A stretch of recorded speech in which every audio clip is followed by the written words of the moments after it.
एक और वीडियो में खुशामदीद कहता हूँ और ये वीडियो है लोहारी दरवाज़े के मुतालिक। इतवार का दिन था, मैंने सोचा कि क्यों ना यहाँ पर विज़िट करूँ।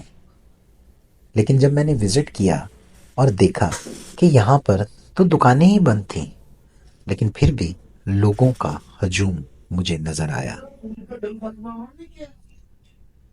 ये साहब यहाँ पर चाबियों को बनाने का काम करते हैं। यानी कि अगर किसी की चाबी खराब हो जाए तो वो इन साहब से राब्ता करता है और वो चाबियां बनाते हैं। इस लोहारी दरवाजे के जो दरवाजे हैं, जो लेफ्ट और राइट साइड पर हैं, वो आप देख रहे हैं। ये दरवाजे अभी भी अपनी असली हालत में कायम हैं, लेकिन इन दरवाज़ों पर जो तारों के गुच्छे हैं और मेन दरवाजे पर जो बड़े बड़े बैनर लगे हुए हैं, वो इस लोहारी दरवाजे की खूबसूरती को कम कर देते हैं।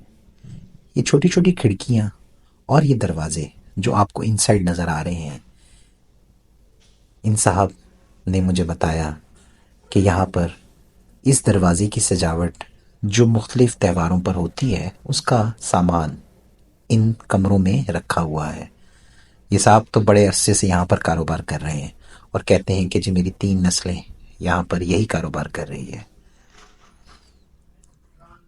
ये लोहारी बाजार है।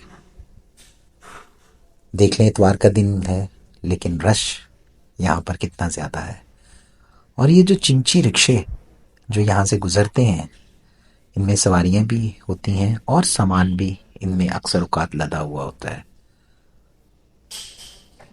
यही लाहौर की खूबसूरती है। रिक्शों का आना जाना भी इस दरवाजे से होता है। इतवार के दिन भी यहाँ पर ख़रीदारों का हजूम रहता है। अगर हम दरवाजे की एक तरफ खड़े होकर देखें तो हमें सामने उर्दू बाज़ार नज़र आ रहा है और ये दरवाज़ा अपनी पूरी शान और शौकत के साथ हमें माजी की और हाल की मुख्तलिफ कहानियाँ सुना रहा है। ये साहब भी लॉक मास्टर हैं और यहाँ पर काफ़ी अरसे से काम कर रहे हैं।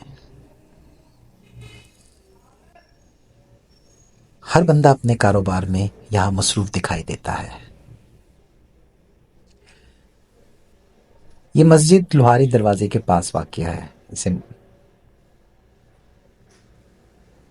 और उर्दू बाज़ार बिल्कुल सामने हमें दिखाई दे रहा है। ये डेकोरेशन की दुकानें हैं जहाँ पर शादी ब्याह की मसेरियाँ सजाने के लिए फूल और गुलाब की पत्तियाँ और बहुत कुछ सजावट के लिए मिलता है। ये बाज़ार बड़ा पुररौनक है।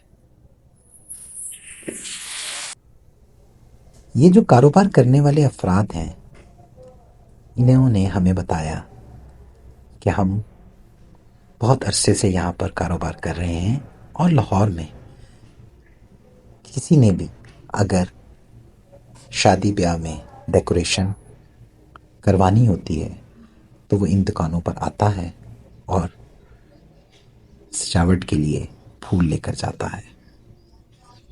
मैं अब ये उर्दू बाज़ार की तरफ खड़ा हुआ हूँ और यहाँ पर मुझे कुछ ढोल वाले, ये जो पीले कपड़े जिन्होंने पहने हुए हैं, ये दिखाई दिए। ये बाज़ार बहुत बहुत बहुत सी कहानियाँ हमें सुनाता है। मुझे अच्छी तरह याद है बचपन में जब मैं इस बाज़ार में आता था, तब भी इसकी आउटलुक इसी तरह थी और ये उर्दू बाज़ार वाला हिस्सा भी इसी तरह मुझे दिखाई देता था। मुझे कोई ख़ास तब्दीली नज़र नहीं आई।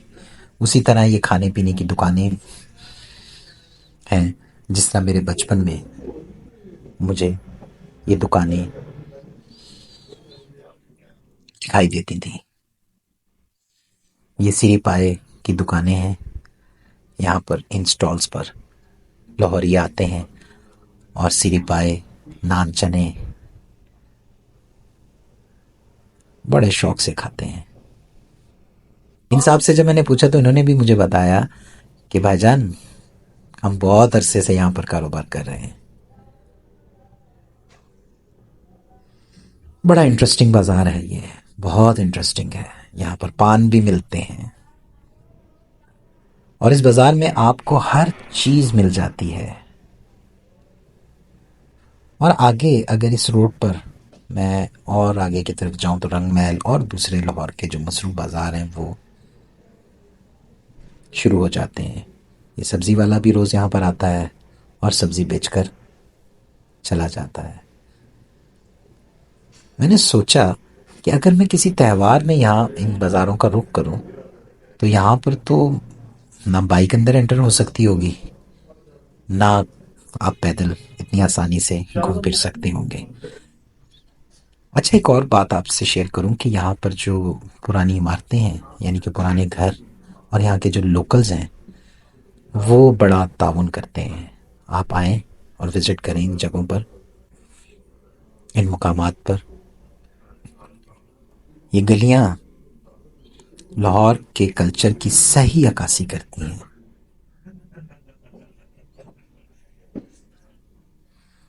लगता है ये सब्जी वाला सब्जी बेचकर वापस चला गया जो पहले आपको दिखाई दिया था। ये साहब जो हैं ये यहाँ पर दही फुल्कियों का काम करते हैं, यानी कि बेसन से बनी हुई जो फुल्कियाँ होती हैं जिनका रमज़ान में बहुत ज़्यादा इस्तेमाल होता है वो तैयार हो रही हैं। मैंने भी कुछ यहाँ से ख़रीदारी की और यकीन करें कि जब मैंने घर जाके इन फुल्कियों को बनाया तो मज़ा ही आ गया।